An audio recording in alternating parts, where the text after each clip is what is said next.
샬롬. 오늘은 귀하고 복된 주일입니다. 여러분들이 어느 곳에서 하나님을 예배하든 그 예배 가운데 임재하시는 하나님의 놀라운 은혜를 깊이 경험하고 또 여러분들의 심령 가운데 새기시는 오늘 하루가 되시기를 축복합니다. 예수님을 닮아가는 아침, 오늘 함께 읽으실 말씀은 열왕기하 8장 7절에서 15절까지의 말씀입니다.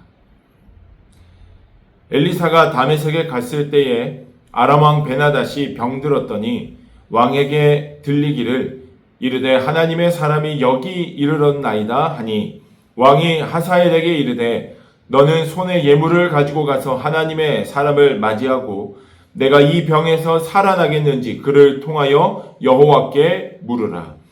하사엘이 그를 맞이하러 갈새 다메섹의 모든 좋은 물품으로 예물을 삼아 가지고 낙타 40마리에 싣고 나아가서 그의 앞에 서서 이르되 당신의 아들 아람 왕 베나닷이 나를 당신에게 보내 이르되 나의 이 병이 낫겠나이까 하더이다 하니 엘리사가 이르되 너는 가서 그에게 말하기를 왕이 반드시 나으리라 하라.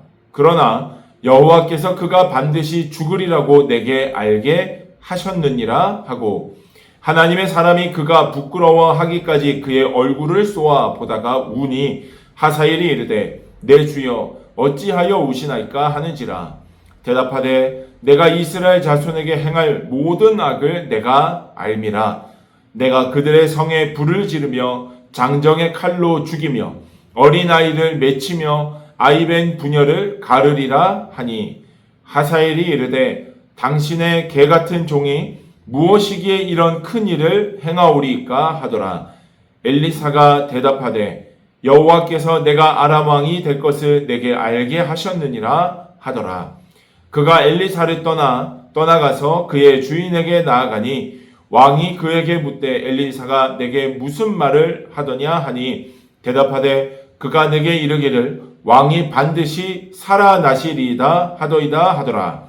그 이튿날에 하사엘이 이불을 물에 적시어 왕의 얼굴에 덮음에 왕이 죽은지라. 그가 대신하여 왕이 되니라. 아멘. 오늘 함께 읽으신 열왕기하 8장 7절에서 15절까지의 말씀에는 기존에 이야기되었던 북이스라엘의 이야기가 아닌 아람 왕 베나닷의 이야기를 기록해 주고 있습니다. 당시에 아람 왕 베나닷은 심각한 질병에 걸리게 되었고 이 질병이 나을 것인지의 여부를 하나님의 사람 엘리사에게 묻게 됩니다. 너무 아픈 나머지 직접 갈 수 없어서 자신의 신하 중에 한 명인 하사엘을 보내게 됩니다.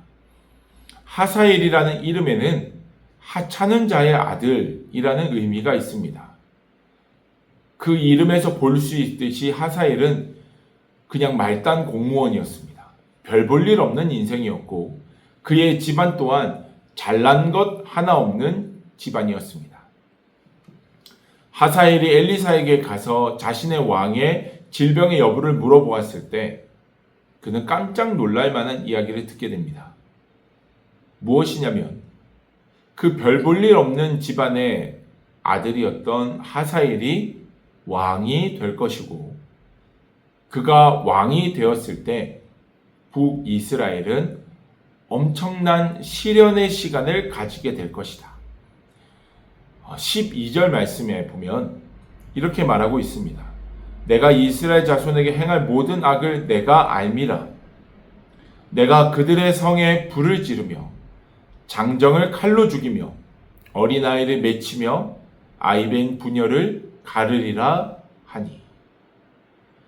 아마 북이스라엘 사람이었던 엘리사의 입장에서는 이러한 이야기를 예언으로 한다라는 것이 사실 정말 고통스러웠을 것입니다.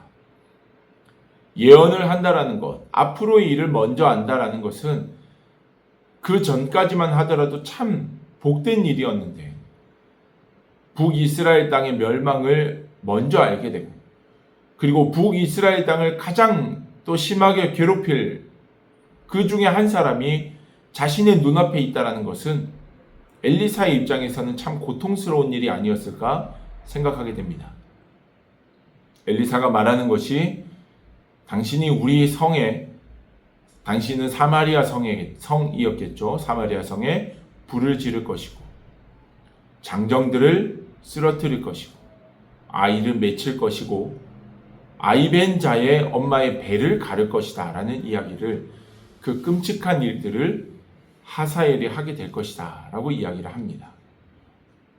다시 북이스라엘의 입장에서 본다면, 하나님의 사람의 입장에서 본다면, 하나님의 사람을 힘들게 하고 어렵게 할 사람을 하나님께서 준비시키셨다라는 것입니다. 하나님께서 이런 선택을 하실 수밖에 없었던 것은 당시의 북이스라엘이, 하나님의 백성이었던 북이스라엘이 조금도 하나님을 찬양하지 않고 하나님을 찾지도, 하나님의 이름을 높이지도 않고 이방의 우상을 섬기며 죄의 길을 걸어갔기 때문입니다. 사랑하는 여러분, 하나님은 우리를 정말 사랑하시는 하나님이십니다. 너무나도 사랑하시는 하나님이시기에 죄의 문제 앞에서 하나님은 우리에게 늘 기회를 주십니다. 다시 돌아올 수 있는 기회를 주십니다. 그리고 때로는 사사기에도 나타나고 있는 것처럼 이방의 국가들을 통하여서 북이스라엘 땅이 다시 하나님의 백성 되게 하도록 하시는 분이 살아계신 하나님이십니다. 하나님은 우리만의 하나님이 아니라 온 세계와 열방을 통치하고 다스리시는 살아계신 하나님이심을 믿습니다. 그 하나님은 공의의 하나님이십니다. 우리가 하나님을 믿는다라고 얘기하지만 하나님의 뜻대로, 하나님의 말씀대로 살아가지 않을 때는 우리를 향하여 다시 돌아오게 하기 위하여 때로는 회초리와 같은 것들을 들고 우리를 따끔하게 혼내기도 하시는 분이 살아계신 하나님이십니다. 우리는 그 공의의 하나님이 오늘 나와 함께하고 계심을 잊어서는 안 되겠습니다. 도덕적으로 윤리적으로 올바르지 않은 선택을 할 때에, 그리고 그 잘못된 선택이 우리에게 잘못된 결과를 가져다 줄 때에 여러분, 불평과 불만보다는 이 또한 하나님이 내게 주시는 작은 메시지가 그 속에 담겨 있음을 고백하시며 하나님을 더 사랑하는 자 되기를 갈망하는 저와 여러분들 되기를 축복합니다. 때로는 안전벨트를 하지 않아서 단속에 걸려서 벌금을 물을 수도 있습니다. 생각하지 못한 때에 하나님께서는 이것이 잘못되었다는 것을 깨닫게 하실 때가 있습니다. 그때에 우리는 하나님께 감사함으로 나아가야 할 줄로 믿습니다. 올바른 길이 아닌 바른 길을 가야 한다라고 우리를 깨닫게 하시는 하나님께 감사하며 그 주님이 기뻐하시는 길을 걸어가겠노라고 결단할 수 있는 우리가 되어야 하겠습니다. 오늘을 살아가는 여러분들의 삶 속에 하나님께서 혹시나 오늘 본문에 나타나는 이 내용의 모습처럼 하사엘을 준비시키시고 그를 통해 북이스라엘 사람들이 다시 하나님의 백성임을 깨닫게 하길 원하셨던 그러한 일들이 혹시나 여러분들 가운데 나타난다면 잠잠히 주님께 물으시며, 주님, 내가 어떠한 믿음의 길을 걷기를 원하십니까? 주님 앞에 물으시며 그 길을 순종으로 걸어가겠노라고 고백하며 나아가는 저와 여러분들의 하루의 삶이 되시기를 주님의 이름으로 축복합니다. 기도하겠습니다. 할렐루야. 살아계신 아버지 하나님, 주님께서 지금도 여전히 우리 가운데 살아계심을 믿습니다. 하나님께서는 공의의 하나님이심을 우리가 믿으며 죄 가운데, 정말 세상 가운데서 우리가 연약한 자의 삶을 쫓아가는 것이 아니라 바르고 정직한 깨끗하고 순결한 주님의 자녀의 삶을 살아갈 수 있도록 축복하여 주시옵소서. 하나님, 때로는 우리가 정말 주님의 뜻대로 살지 않을 때에 주님께서 하사엘을 준비시키셨던 것처럼 우리의 인생 가운데 깊게 개입하셔서 깨닫게 하실 때가 때로는 있을 수도 있습니다.